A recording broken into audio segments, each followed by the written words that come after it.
बोल जयकारा बोल मेरे श्री गुरु महाराज की जय। बोल श्री परमहंस दयाल जी महाराज की जय।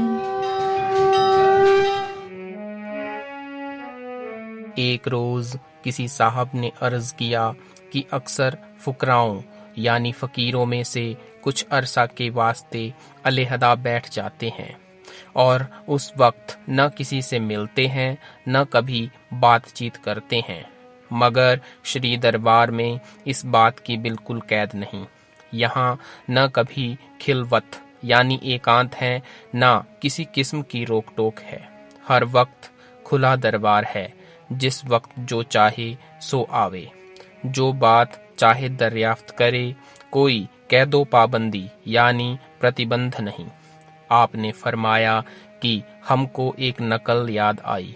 किसी फकीर साहब का यह दस्तूर यानी नियम था कि कुछ अरसा के लिए दरवाजा बंद करके अलहदा बैठ जाते थे। उस वक्त न किसी से मिलते न बातचीत करते। किसी जरीफ यानी विनोद प्रिय ने उनसे उस वक्त मिलने का ख्याल सोचा और अपने साथ 10-12 बोरियों में मिट्टी भरवा कर ले गया। दरवाजे पर जो आदमी बैठा था उसकी मार्फत इत्तिला यानी सूचना कराई कि मुझको कुछ जल्दी काम है और इसी वक्त मिलना चाहता हूँ। ये शक्कर की बोरियां भेंट के वास्ते लाया हूँ। जब फकीर साहब को बोरियों की इत्तिला मिली तो फौरन उनको अंदर बुला लिया।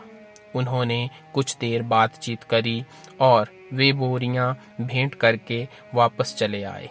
जब फकीर साहब ने बोरियां खुलवा कर देखी तो बड़े पशेमान यानी लज्जित हुए और फिर न मिलने की बंदिश तोड़ दी और जो कोई जिस वक्त जाता उससे बराबर मिलने लगे।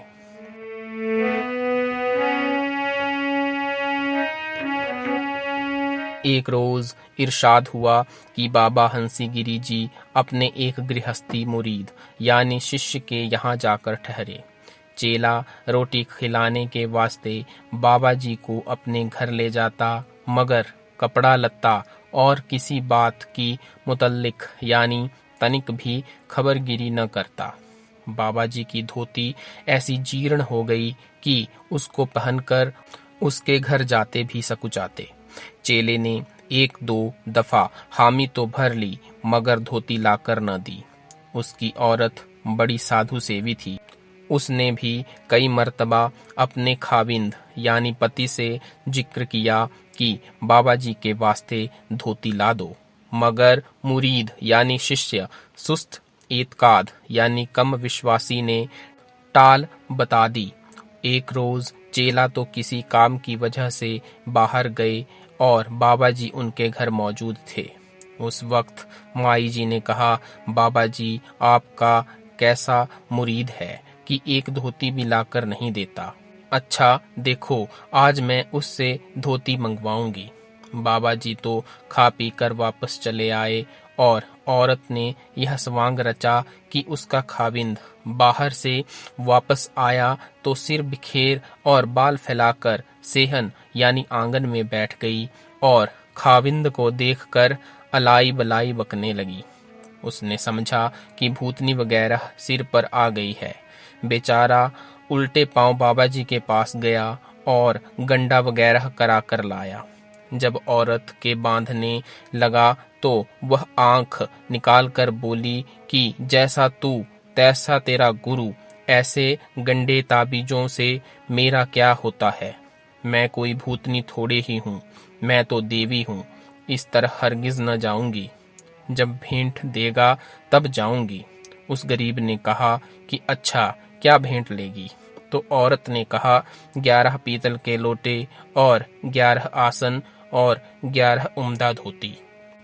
बेचारा जल्दी से बाजार गया और कुल सामान खरीद कर लाया। अब उस औरत ने बताना शुरू किया कि 1 लोटा और 1 आसन और 1 धोती तो फलां जगह भेज दो और इतना ही सामान फलां जगह भेज दो। इस तरह पर सब तकसीम यानी बांट करा दिया। 2 धोती और 2 आसन गुरुजी के पास भिजवाए। जब दूसरे रोज गुरुजी खाना खाने आए तो उसने अपने खाबिंद को किसी बहाने से बाहर भेज दिया और फिर बाबा जी से दरियाफ्त किया कि क्यों महाराज, धोती वगैरह तो पहुंच गई या नहीं। उन्होंने जवाब दिया, हाँ बालकी, मिल गई। तो औरत बोली, देखिए आप इतने दिनों से कह रहे थे और चीज न आई और हमने दम भर में मंगवा दी। अब बताइए कि यह चेला आपका है या मेरा। बाबा जी हंसकर बोले कि बालकी, तुम्हारा ही समझना चाहिए। बोलो जयकारा, बोलो साचे दरबार की जय।